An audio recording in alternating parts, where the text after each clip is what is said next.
Ignacio Zuloaga está de actualidad en el mundo. En este momento se está celebrando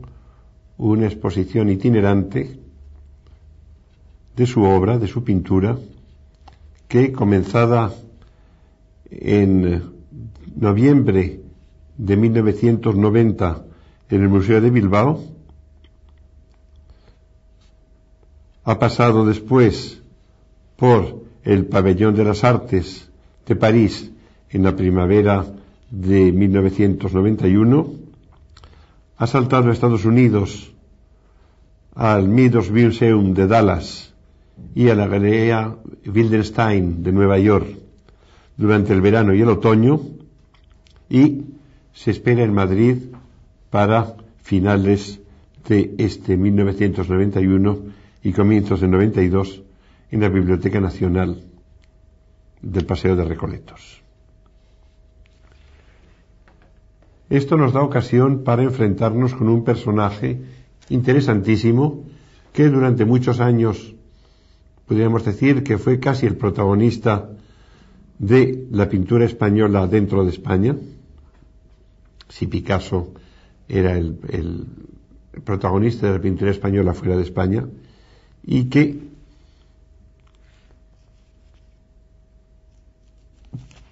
se consideraba quizá excesivamente literario, con un sentido de la hispanidad, por decirlo así, que a algunos les parecía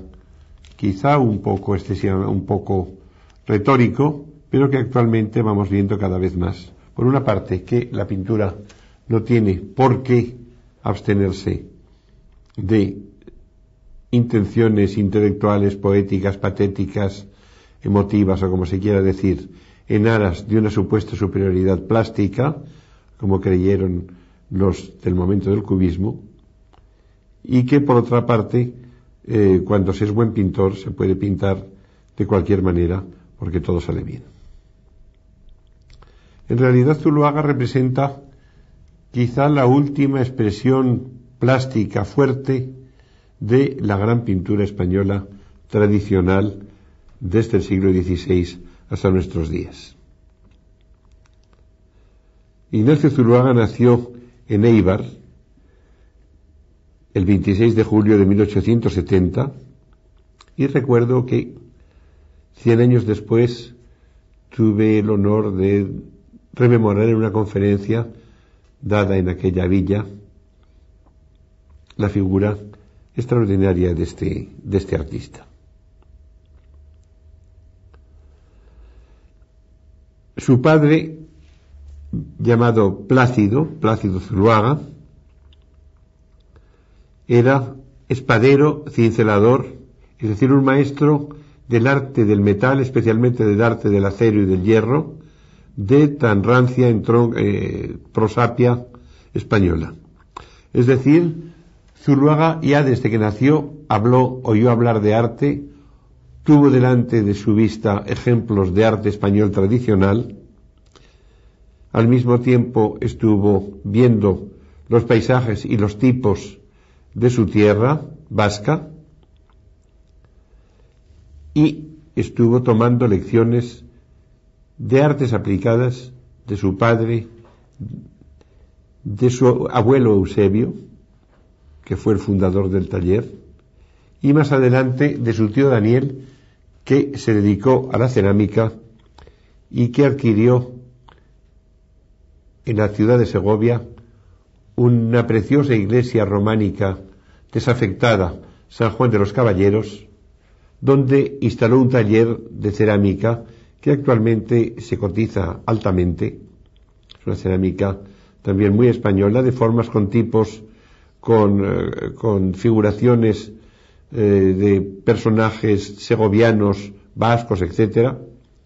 con unas formas muy puras y una calidad de materia muy hermosa. Y en esta iglesia actualmente existe la colección de cerámica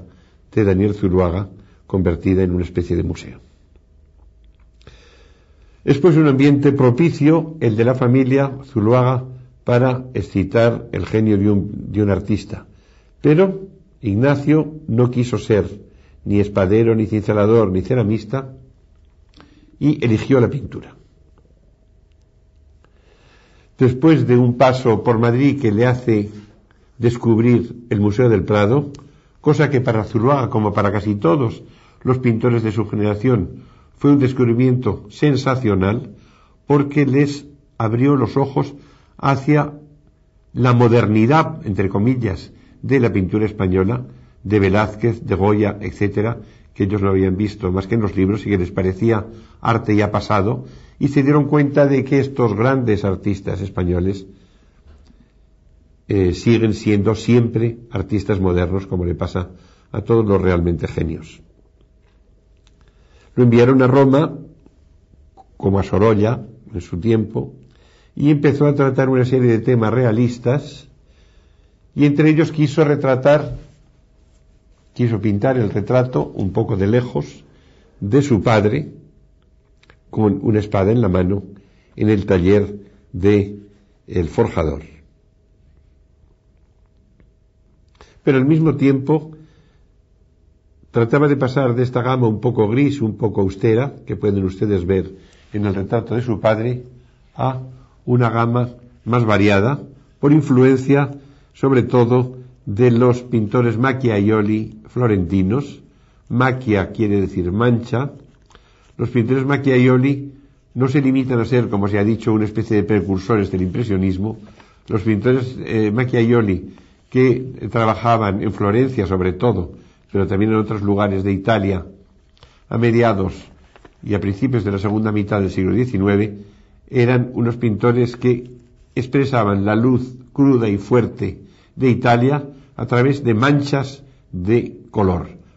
no de pequeñas pinceladas suaves y contrarrestadas unas con otras como los impresionistas franceses, sino de grandes paquetes, por decirlo así, de grandes manchas de color, que es lo que expresa bien el sol de Italia como el sol de España. Decía un pintor francés, Goldufy, muy amigo de España y que venía frecuentemente a un balneario catalán a tomar aguas, que el sol de España no se puede pintar sino con el negro. Esto parece una paradoja, pero es cierto. El brillo de la luz en la pintura española, el brillo de los luministas españoles, no se puede lograr si no se emplean unas sombras casi negras, en lugar de estas sombras coloreadas, frágiles, por decirlo así, de los impresionistas franceses. Por esto, cuando se habla de la pintura española plenairista, de la pintura española de paisaje de fines del siglo XIX, yo creo que se comete un error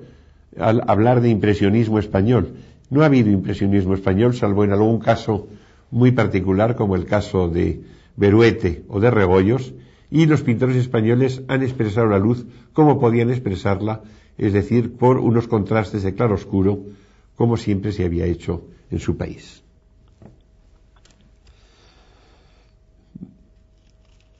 De Italia pasa a París. La experiencia parisiense de Zuloaga es muy interesante. Está compartiendo en la isla de San Luis, en la isla de la Cité, un estudio con otros pintores españoles, especialmente Utrillo, Rusiñol y Casas, y van con un entusiasmo increíble al Museo del Louvre. Hacen Rusiñol y él un viaje a Italia con el mismo entusiasmo, descubriendo lo eterno del arte tradicional. En muy poco tiempo, Zuloaga es el pintor español más famoso de París. Nos cuenta Daniel Vázquez Díaz en sus recuerdos que cuando él llegó a París preguntó, se instaló en Montmartre y preguntó si vivía algún pintor por las cercanías, y le dijo el portero de su casa, sí, ahí enfrente vive un gran pintor español, el señor Zuloaga. Y efectivamente Zuloaga en París tenía ya una importancia enorme, hasta tal punto que cuando, por razones políticas y de falsa moral, el jurado español del Pabellón de España en la Exposición Universal de 1900 rechazó el cuadro de Zuloaga causó verdadero escándalo entre la crítica, y el director del Museo de Luxemburgo y famoso crítico de la época escribió todo un artículo diciendo que era verdaderamente lamentable que los propios españoles hubieran censurado la obra de Zuloaga. Fue en esta expresión universal donde el Gran Premio de Pintura fue dado con toda justicia, por lo demás, a Joaquín Sorolla. En Zuloaga va a quedar algo del modernismo de ese momento, las composiciones asimétricas, la línea de latigazo. Va a quedar algo también de simbolismo, y eso no lo va a perder nunca, el tratar de expresar a través de la imagen, a través de la vista, ideas, sentimientos, conceptos, incluso con un aire muchas veces que no se sabe si es progresista o es nostálgico. Le pasa como a Goya cuando pinta brujas, no se sabe si las condena o si las echa en falta. Pues lo mismo sucede con las brujas, con los viejos, con los borrachos pintados por Zuloaga, que en el fondo forman parte de esta España eterna que ha sido pintada por Goya, por Velázquez, etcétera, y de la que Zuloaga no quiere abdicar. Vuelto a España, vive en Segovia, en compañía de su tío Daniel, en la Canonjía Vieja, y en Zumaya, su pueblo natal, compra un castillo en Pedraza, en la provincia de Segovia, y por fin se instala en Madrid, y después de varios tanteos también adquiere una casa en Las Vistillas, en el sitio más castizo de Madrid, con unas vistas espléndidas, a lo que alude este gracioso diminutivo de Las Vistillas, porque es una colina pequeña pero con unas vistas espléndidas sobre la sierra y la casa de campo. Es un escenario completamente velazqueño, es un escenario de la sierra, de los retratos de cazadores de Velázquez, es al mismo tiempo un escenario goyesco, el escenario de los cartones de tapiz de Goya, de las romerías de San Isidro, etc. Es el Madrid de los chulos y de las manolas, es el Madrid flamenco, con una especie de afición a lo flamenco, no en el sentido solo de Madrid, sino en el sentido del flamenco musical, que hará que años después Zuloaga descubra Andalucía, se apasione por Andalucía y colabore con Falla a organizar el famoso Festival de Arte Flamenco en el Albaicín, en la Plaza de San Nicolás, delante del extraordinario panorama de la Alhambra de Granada, en 1922, al que colaboraron García Lorca, Fernando de los Ríos, etcétera, todos los grandes intelectuales de la época, y que significó, especialmente gracias al entusiasmo enorme de Zuloaga y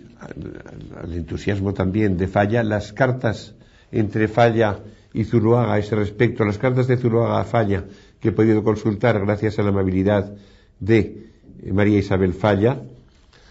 son realmente formidables, del entusiasmo que pone Zuloaga en todo lo que hace,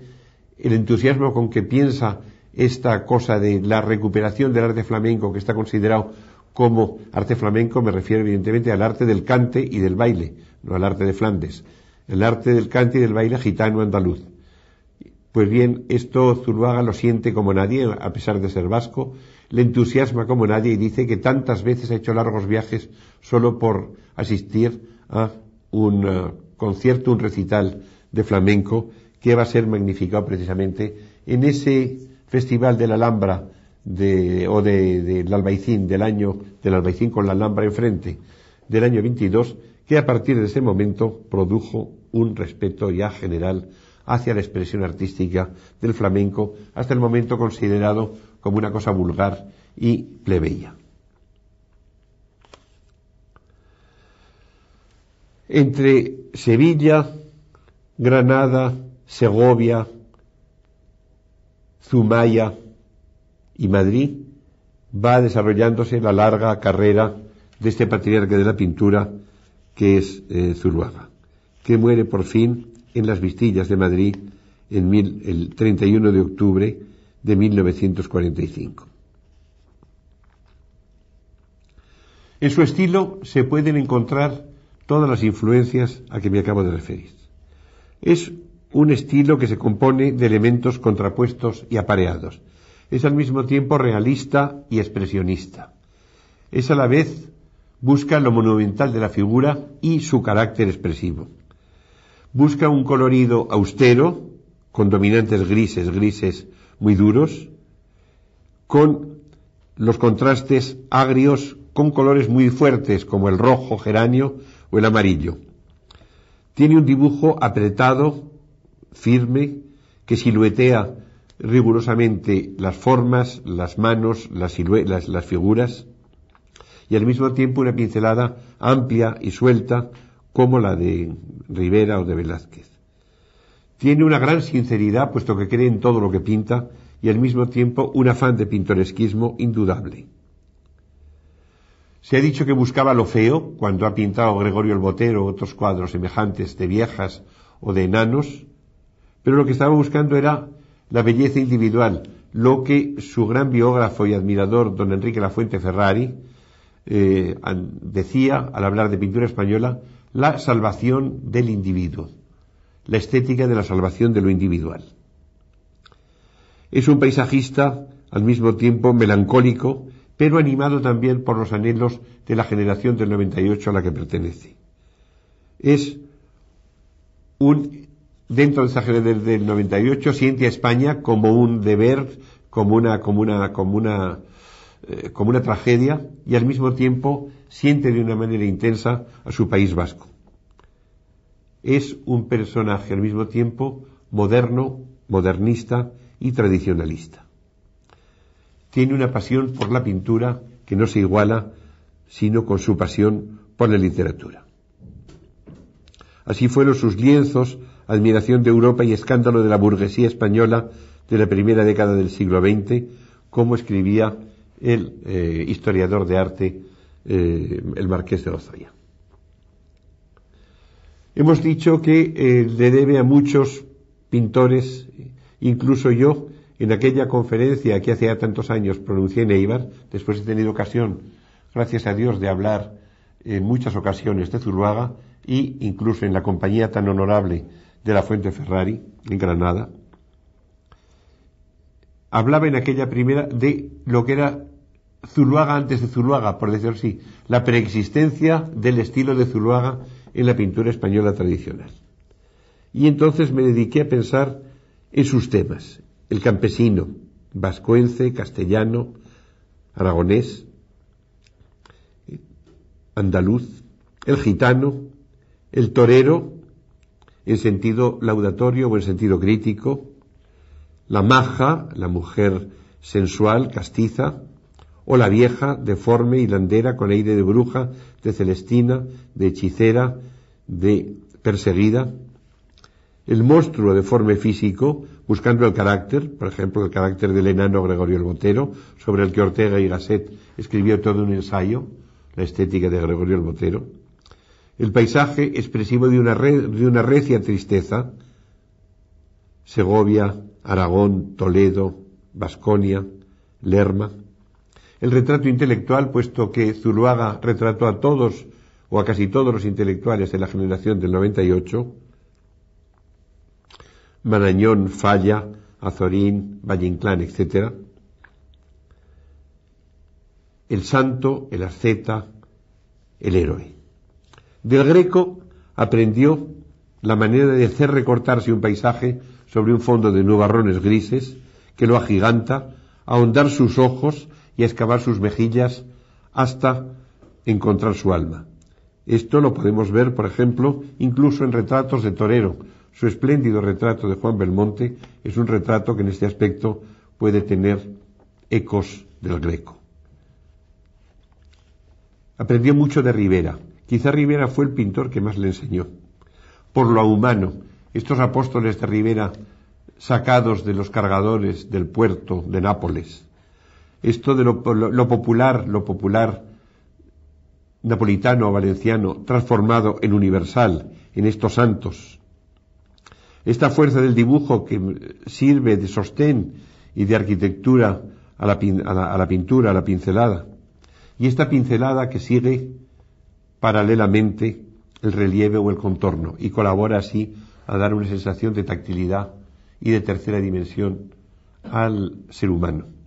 Esto lo encontramos, por ejemplo, estos aprendizajes de Rivera, los encontramos en un retrato como el de su tío Daniel, por ejemplo, con una vasija de cerámica de las que el propio Daniel producía en Segovia,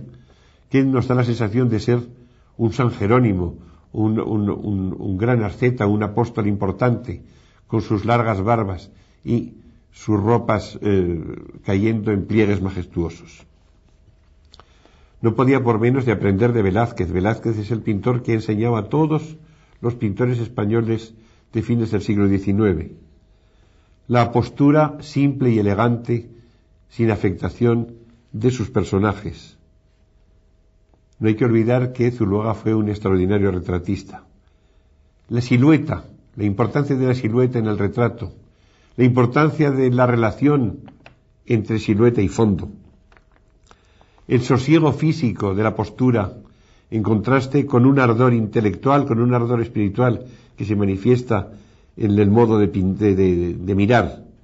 el naturalismo, la objetividad, incluso de lo deforme. Esto lo encontramos en un cuadro como este que están viendo ustedes ahora, que es el retrato del pintor Balenciaga. El pintor Balenciaga era jorobado, como puede verse, y Zuloaga pinta un cuadro casi digno de Velázquez por la profundidad de esa mirada, de esos ojos, por la nobleza de ese personaje deforme. Un poco en ese aspecto pudiera compararse con el Don Sebastián de Morra, por ejemplo, el enano pintado por Velázquez. En fin, de Goya tenía que aprender algo, puesto que Goya era un pintor que se descubre a toda velocidad a principios de siglo, con la famosa exposición de Madrid de 1902, y lo que aprende de Goya, favorito de la generación del 98, que adoraba a las majas, es precisamente la maja, la sensualidad femenina, pero una sensualidad bravía, descarada, desafiante, la España negra, la tragedia, el populismo desgarrado, este populismo de las vistillas de la época del pintor, la escena de chulos, de manolos, de toreros, y lo pintoresco tanto en el color como en la forma, y lo siniestro, las brujas, el aquelarre, lo oscuro, lo característico. Todo esto Zuloaga lo asimila, lo expresa con seguridad, con firmeza, con elocuencia, de modo que termina siendo uno de los últimos grandes representantes de un españolismo en la pintura, en el tema, como en el modo de expresarlo. Vean ustedes el cuadro de las brujas pintado por Zuloaga, hasta qué punto responde a esos aquelarres de las últimas pinturas, de las pinturas negras, que Goya pintó a muy poca distancia de donde trabajaba Zuloaga. Zuloaga trabajaba en las Vistillas, no hay más que bajar de las Vistillas hacia el Manzanares y cruzarlo, y al otro lado estaba la Quinta del Sordo, que Goya llenó de sus alucinantes pinturas negras. Es pues Zuloaga un resumen de la pintura española de todos los tiempos, y a mí me alegra mucho este éxito que va teniendo esta exposición itinerante, que empezada en Bilbao, como era debido, organizada por el gobierno vasco con ayuda de la familia Zuloaga, de los nietos del pintor, ha pasado en triunfo por París, por Estados Unidos y viene a terminar gloriosamente en Madrid. Tendremos ocasión, pues, de volver a ver reunidos todos estos tipos que van de lo más elegante. El retrato de la vizcondesa de Noailles, por ejemplo, que fue una gran poetisa, es uno de los retratos más elegantes del modernismo finisecular, con lo más trágico, con lo más desgarrador, con lo más terrible, el Cristo de la Sangre, Enano el Botero, etc.